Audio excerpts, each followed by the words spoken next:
Bonjour, j'espère que vous allez bien. Alors aujourd'hui, je voudrais vous parler des limites de la location classique, la location nue. Et si c'est une stratégie, et si c'est un investissement en nu que vous comptez faire dans les prochains jours, les prochaines semaines, les prochains mois, écoutez bien.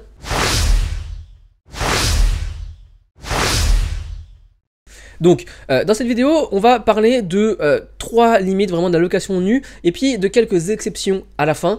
Et c'est vraiment intéressant à enregistrer avant de se lancer parce que ça va vous éviter potentiellement des erreurs et ça va vous permettre peut-être d'identifier d'autres stratégies que vous pouvez mettre en place. D'ailleurs, si c'est ce qui vous intéresse, eh bien j'ai un document pour vous totalement gratuit que vous pouvez télécharger maintenant en suivant le lien qu'il y a dans la description. Ce document s'appelle les 14 niches immobilières insolites et c'est un petit florilège de ce que l'on a trouvé de mieux en France et à l'étranger aussi, et surtout à l'étranger parce que c'est toujours intéressant de s'inspirer de ce qui se fait à l'étranger parce que ça va forcément arriver en France, sur les nouvelles tendances d'habitat que vous pouvez appliquer, que vous pouvez mettre en place pour booster votre rentabilité. Donc le lien se trouve en dessous, je vous laisse y aller par vous-même. Donc, les limites de la location nue. Pour commencer, vous le savez, la location nue, c'est un petit peu le mode d'exploitation qui est le plus soumis à la fiscalité. Alors la fiscalité, je ne vais pas vous faire un cours détaillé ici, mais en fonction de votre tranche marginale d'imposition, le revenu locatif que vous allez générer en location nue va être directement imposé selon votre tranche d'imposition. Et malheureusement, à partir de la tranche d'imposition 30%, vous allez avoir des difficultés à avoir un investissement qui soit optimisé à son maximum en faisant de la location nue. Et malheureusement, aujourd'hui, dans l'investissement immobilier classique, si vous regardez n'importe quel agent immobilier, si vous allez voir n'importe quel vendeur d'immobilier locatif, il va vous proposer de la location en classique parce que c'est aujourd'hui ce qu'il y a de plus facile. Vous n'avez rien à mettre en place en termes de meubles, etc. Et aujourd'hui, c'est ce qui se fait aussi de façon plus courante. Donc les gens, ils sont habitués à faire cela, donc c'est ce qu'ils vont vous recommander. Malheureusement, c'est pas toujours aligné avec vos propres intérêts. En plus de cette fameuse tranche marginale d'imposition, il y aura toujours les fameux charges sociales à payer en plus sur les loyers. Donc on voit que en gros, la location nue, c'est la niche, enfin c'est même pas une niche, parce qu'au final c'est l'immobilier classique, c'est ce qui concentre le plus l'effet matraquage fiscal qu'on peut voir.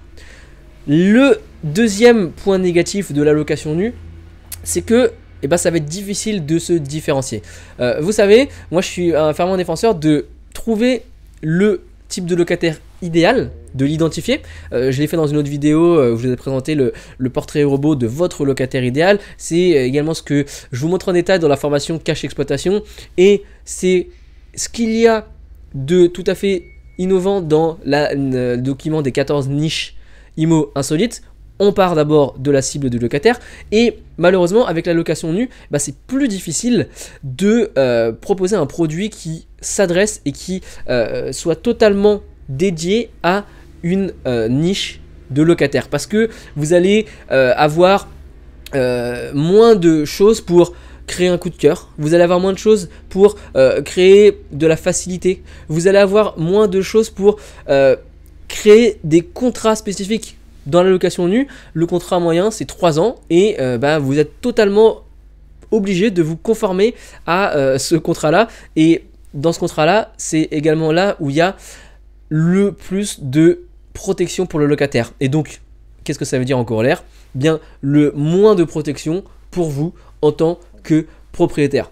Donc la différenciation dans la location nue est beaucoup plus difficile, et encore une fois, toutes les niches que je vous montre dans le document des 14 niches insolites, elles sont basées sur autre chose que la location nue classique.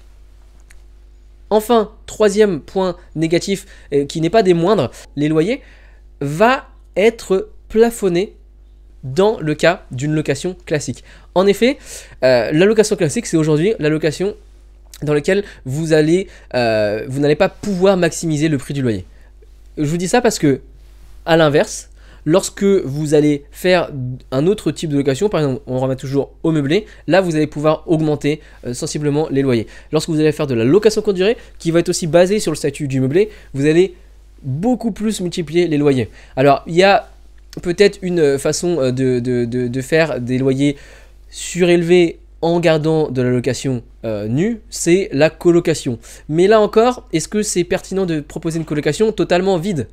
Ou alors est-ce que c'est mieux d'avoir une colocation qui est déjà meublée, dans laquelle les gens n'ont plus qu'à venir s'installer, et dans laquelle vous proposez une facilité pour un nouvel arrivant, et donc vous proposez en parallèle, pour ce service rendu, un loyer plus élevé. Voilà, dites-vous que en général, la location classique, c'est la location qui génère le moins de revenus. Donc, on voit ces 3 points négatifs de la location nue. Alors, vis-à-vis de ce que je viens de vous dire, vous allez pouvoir vous dire, dans ce cas-là, jamais je vais faire de la location nue, jamais je vais faire de la location classique, c'est totalement à bannir. Et je voudrais juste nuancer, parce qu'il y a quand même des cas dans lesquels la location nue va être intéressante. Je vous les énumère rapidement. Le premier cas, ça va être lorsqu'il y a beaucoup de travaux. En effet, c'est une des niches fiscales de l'immobilier qui s'appelle le déficit foncier, c'est-à-dire que vous allez pouvoir déduire du revenu que vous gagnez chaque année les prix des travaux, et cela va pouvoir réduire votre impôt à 0.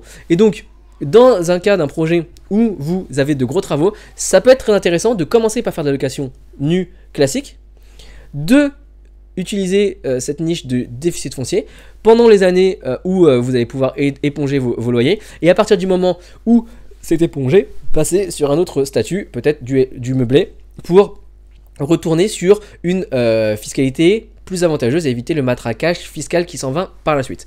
Ça, c'est le premier cas. Le deuxième cas, c'est lorsque vous avez un investissement qui se situe dans une zone qui est éligible à ce qu'on appelait anciennement la loi Borloo ancien, qui a été renommée dans la loi COS par dispositif de loueur abordable. C'est-à-dire que en suivant un plafond et en respectant un plafond de loyer qui, dans certaines zones, c'est pour ça que je dis c'est vraiment applicable dans ces zones-là, qui va être plus ou moins le prix du marché, eh bien vous allez pouvoir avoir un incitatif fiscal et avoir un abattement sur vos revenus. Et donc en faisant le calcul de cette manière, il se peut que ce dispositif soit plus rentable que de passer en meublé. Donc ça, c'est vraiment les deux exemples. Si vous allez faire des gros travaux et pouvoir utiliser le déficit foncier, ou si vous êtes dans une zone qui est pertinente pour faire du dispositif loueur abordable. Là, vous voyez que c'est d'autres dispositifs fiscaux qui vont se rajouter au statut classique normal, et donc ça peut devenir intéressant. Sinon, dans les autres cas, ça reste dans 90% des cas plus intéressant de passer sur un autre statut pour réduire votre fiscalité.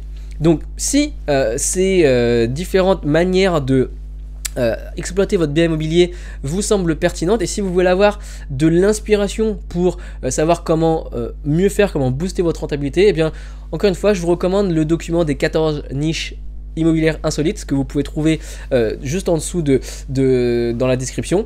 Et puis je vous dis à très bientôt. Si vous avez appris quelque chose dans cette vidéo, mettez un pouce. C'était Bruno, salut.